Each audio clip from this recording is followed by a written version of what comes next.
नमस्ते दोस्तों, स्वागत है आपका एक बार फिर से मेरे चैनल में। तो आज हम जिस बीमारी के बारे में डिस्कस करेंगे उसको बोलते हैं यूरिनरी ट्रैक्ट इन्फेक्शन। पेशाब की इन्फेक्शन या पेशाब करते हुए जो जलन होती है वो इसी बीमारी में देखने को मिलती है। बेसिकली यूटीआई है क्या? यूरिनरी ट्रैक्ट इन्फेक्शन को मैं यूटीआई बोलूंगा।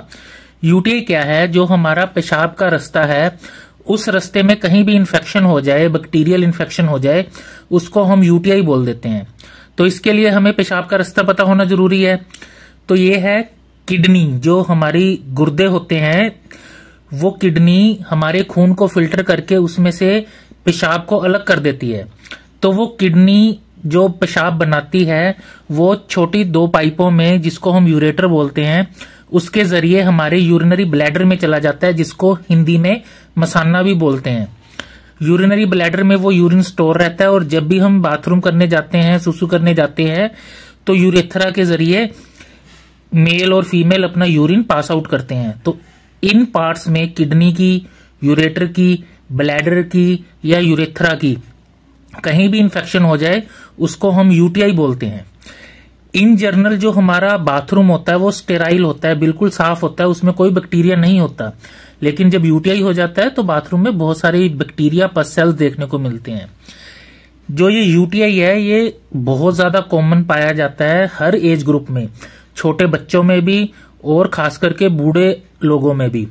और जो reproductively sexually active male female है उनमें भी यूटीआई की प्रॉब्लम काफी पाई जाती है। ज्यादातर सर्दियों में ये देखने को मिलती है क्योंकि पानी कम पीते हैं।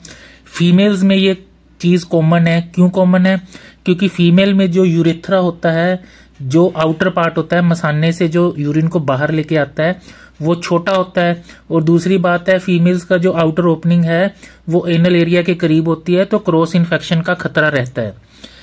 हर दुनिया में हर साल तकरीबन 15 करोड़ लोग इस बीमारी से संक्रमित होते हैं। ठीक है, तो आप इसका अंदाजा लगा सकते हैं भी यूटीआई कितना कॉमनली पाया जाता है। तो इसके सिम्टम क्या क्या है? सबसे पहले चीज है, यूरिन पास करते समय हमें जलन होती है, बर्निंग सेंसेशन होती है या पेन होता है। उसके बाद बार बार यूरिन करने का मन होता है, हमें बार बार प्रेशर पड़ता है भी बाथरूम को जाएं। लेकिन जब हम यूरिन के लिए जाते हैं तो बूंद बूंद करके यूरिन आता है, प्रॉपर फ्लो में नहीं आता। ठीक है, बहुत ज्यादा स्ट्रॉन्ग अर्ज होती है बाथरूम जाने की, लेकिन हम प्रॉपरली पास आउट नहीं कर पाते। और जब भी बाथरूम आता है उसमें जलन होती है और बर्निंग सेंसेशन होती है। उसके बाद जो आपका बाथरूम है उसमें बहुत ज्यादा गंदी स्मेल हो जाती है, जिसको स्ट्रॉन्ग स्मेल बोलते हैं। यूरिन की स्मेल बहुत स्ट्रॉन्ग हो जाती है। कभी कभार बाथरूम में ब्लड भी दिखने को मिल सकता है। ब्लड बाथरूम में या तो ब्लैक कलर का दिखता है या फ्रैंक रेड कलर का। उसके बाद अगर ये इन्फेक्शन ज्यादा हो जाए तो आपके जो पेट का निचला हिस्सा है, जिसको प्यूबिक एरिया भी बोलते हैं या लोअर एब्डोमेन बोलते हैं, वहां पे मरोड़े से उठ सकते हैं, जिसको क्रैम्पिंग पेन बोलते हैं। मरोड़े से होके दर्द होता है। उसके बाद फीवर हो सकता है, बुखार हो सकता है, कपकपी लग के बुखार चढ़ता है इसमें।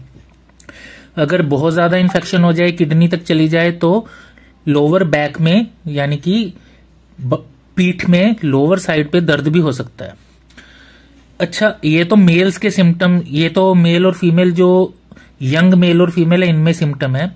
बच्चों में जो सिम्टम देखने को मिलते हैं, क्योंकि बच्चा बता नहीं ना सकता भी मेरे को बाथरूम करते हुए जलन हो रही है या ये है, तो उसमें बच्चों में डिस्टिंक्टिव फीचर देखने को मिलते हैं। जैसे बच्चा खाना पीना कम कर देता है, बार बार बोली जाएगा पेट में दर्द हो रहा है, यूरिन नहीं पास करेगा। क्यों? क्योंकि उसको पता है भी जलन होगी जब मैं पास करूंगा या दर्द होगी। या जब भी आप बच्चे को यूरिन पास करवाओगे वो बहुत ज्यादा रोएगा, एक्सेसिवली क्राई करेगा। उसके बाद बच्चा इरिटेबल हो जाता है, ऐसे लगता है जैसे गिरा गिरा सा है, बुखार सा रहता है उसको। ठीक है, कई बच्चे रात को सोते समय बेड में बाथरूम कर देते हैं।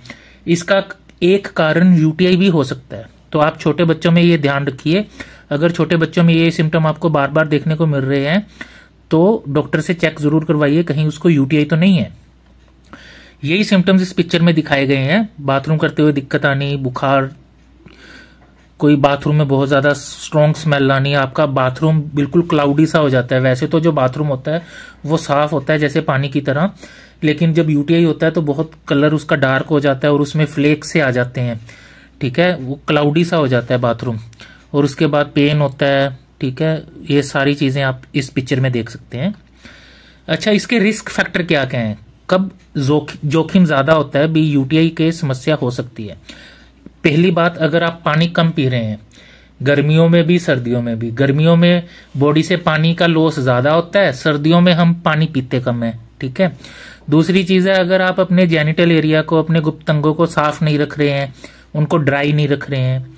तीसरी चीज है, अगर आपको किडनी स्टोन्स पाए जा रहे हैं, ठीक है।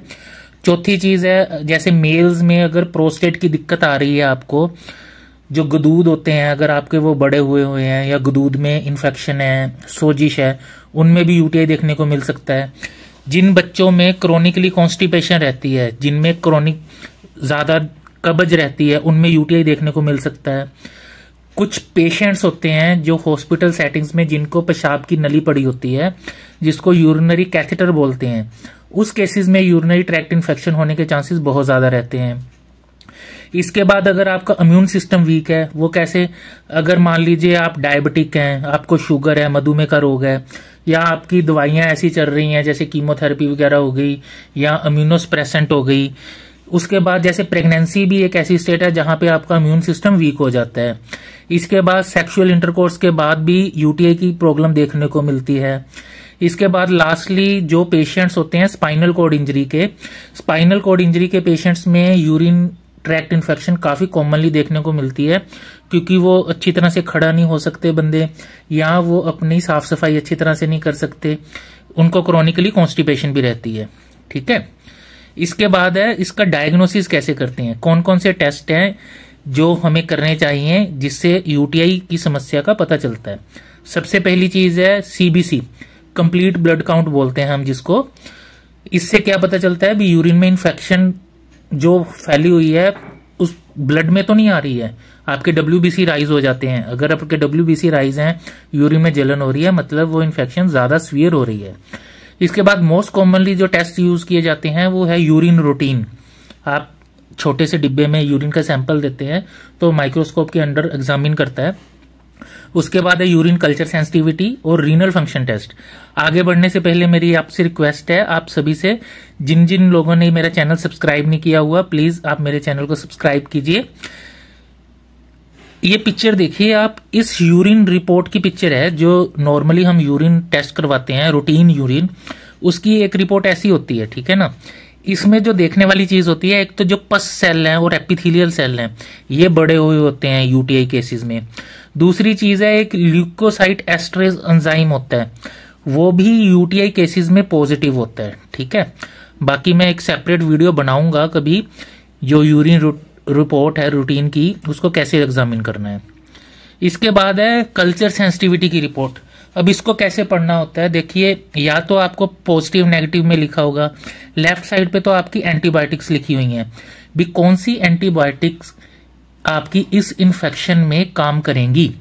तो जहां पे प्लस प्लस डाला हुआ है मतलब वो एंटीबायोटिक आप ले सकते हैं, जहां पे नेगेटिव डाला हुआ है मतलब वो एंटीबायोटिक आप नहीं ले सकते। ये एक डमी रिपोर्ट है, हर बंदे की कल्चर सेंसिटिविटी रिपोर्ट अलग होती है। कई बारी पॉजिटिव नेगेटिव की जगह आर या एस लिखा होता है। एस का मतलब होता है आपकी इन्फेक्शन उस एंटीबायोटिक को सेंसिटिव है तो आप उसको यूज कर सकते हैं।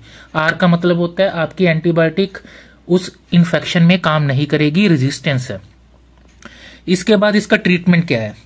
ट्रीटमेंट सबसे पहले देखिए, आपको जलन होती है, यूरिन करते हुए पेन होता है, तो उसके लिए आप यूरिन एल्कलाइजर सिरप्स आते हैं, बहुत सारे आते हैं, सिट्राल का, अल्का से, मार्केट में सैकड़ों तरह के सिरप्स अवेलेबल हैं। कोई भी सिरप आप फ्रीक्वेंटली यूज कर सकते हैं। लेकिन ट्रीटमेंट देखने से पहले, पढ़ने से पहले आप ये बात जरूर जान ले, अगर आपको ये इन्फेक्शन है तो यूट्यूब वीडियो देख के अपना इलाज मत कीजिए, अपने डॉक्टर के पास जाइए ताकि वो फिजिकली आपको प्रॉपरली एग्जामिन कर पाए, क्योंकि ये भी पता होना जरूरी है भी यूटीआई आपको हो किस कारण रहा है, ठीक है ना। तो आप अपने डॉक्टर से कंसल्ट जरूर कीजिए। अच्छा, आपको डॉक्टर और कौन कौन सी एंटीबायोटिक दे सकता है, नाइट्रोफ्यूरेंटाइन, सिप्रोफ्लोक्सासिन, लीवोफ्लोक्सासिन, सेफ्यूरोक्साइन।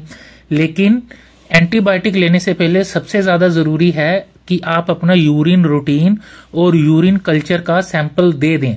अगर आपने एंटीबायोटिक शुरू कर दी और कल्चर का सैंपल आप उसके बाद दे रहे हैं तो वो बहुत बेवकूफ़ाना हरकत होती है, क्योंकि फिर वो कल्चर नेगेटिव आता है, पता चलता नहीं है भी कौन सा कल्चर, कौन सी मेडिसिन आपके यूरिनरी इन्फेक्शन के लिए सेंसिटिव है। ठीक है, तो बेटर होता है आप एंटीबायोटिक शुरू करने से पहले आप अपना यूरिन सैंपल दें। यूरिन सैंपल देते हुए भी ध्यान रखना होता है, मिड स्ट्रीम यूरिन देना होता है। मतलब जब आप यूरिन करना शुरू करें, शुरू वाला यूरिन थोड़ा सा डिस्कार्ड कर दें और उसके बाद यूरिन का सैंपल लें। इसके बाद बुखार के लिए पैरासीटामोल हो गई, पानी ज्यादा पीना है। ठीक है, अगर आपको कोई अंडरलाइन बीमारी है जैसे मधुमेह का रोग है, डायबिटीज है, तो आपको अपनी ब्लड शुगर कंट्रोल करनी चाहिए। इसके बाद हम कैसे प्रिवेंट करें यूटीआई को। ठीक है ना, क्योंकि रिकरेंट यूटीआई हो सकती है। अगर आपको साल में 3 बार से ज्यादा यूटीआई हो रही है तो उसको रिकरेंट यूटीआई बोलते हैं। और जरूरी नहीं है अभी आपको ये सिम्टम्स आए ही आए, कई केसेस एसिम्टोमेटिक यूटीआई के भी होते हैं जिनमें ये सिम्टम्स आते नहीं है लेकिन उनको यूटीआई परसिस्ट करती है। तो उन केसेस में इंपॉर्टेंट हो जाता है भी हम कौन सी प्रिवेंशन लें। इसमें क्या है, सबसे पहले आप जब भी आप बाथरूम जाएं, टॉयलेट जाएं, उसके बाद आप अच्छी तरह से साफ सफाई रखें, वाइप इस्तेमाल करें।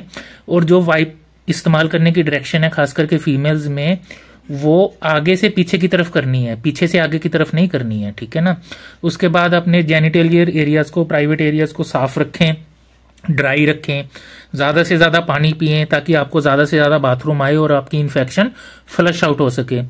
उसके बाद है जो आपकी स्किन है, ठीक है, जो रिप्रोडक्टिवली एक्टिव कपल्स हैं, सेक्सुअल इंटरकोर्स के बाद आपको अपनी साफ सफाई करनी चाहिए और बाथरूम करने की कोशिश करनी चाहिए ताकि आपको इन्फेक्शन का खतरा कम से कम हो।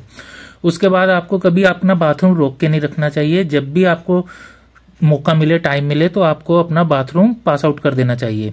इसके बाद है, अगर आप नैपीज इस्तेमाल कर रहे हैं बच्चे के या पैड्स इस्तेमाल कर रहे हैं, उसको अच्छी तरह से टाइम टू टाइम चेक करते रहना चाहिए, कहीं उसमें टॉयलेट वगैरह तो नहीं लगी हुई जिसके कारण क्रॉस कंटेमिनेशन से यूटीआई का खतरा बढ़ जाता है। जो भी आप अपने अंडरगारमेंट्स यूज करें उसको कॉटन के पहनने की कोशिश करें, सिंथेटिक मत पहने ताकि आपको उससे कोई खतरा ना हो। उसके बाद कभी भी आप टाइट जीन्स या ट्राउजर्स ना पहने। वैसे भी आजकल हमारे देश में ये बहुत ज्यादा चलन है, लेकिन ये चीजें जो सर्द देश हैं उनमें ज्यादा ठीक रहती हैं। जो हमारा कंट्री है वो टेम्परेट क्लाइमेट में आता है, तो वहां पे आपको ज्यादा टाइट कपड़े नहीं पहनने चाहिए।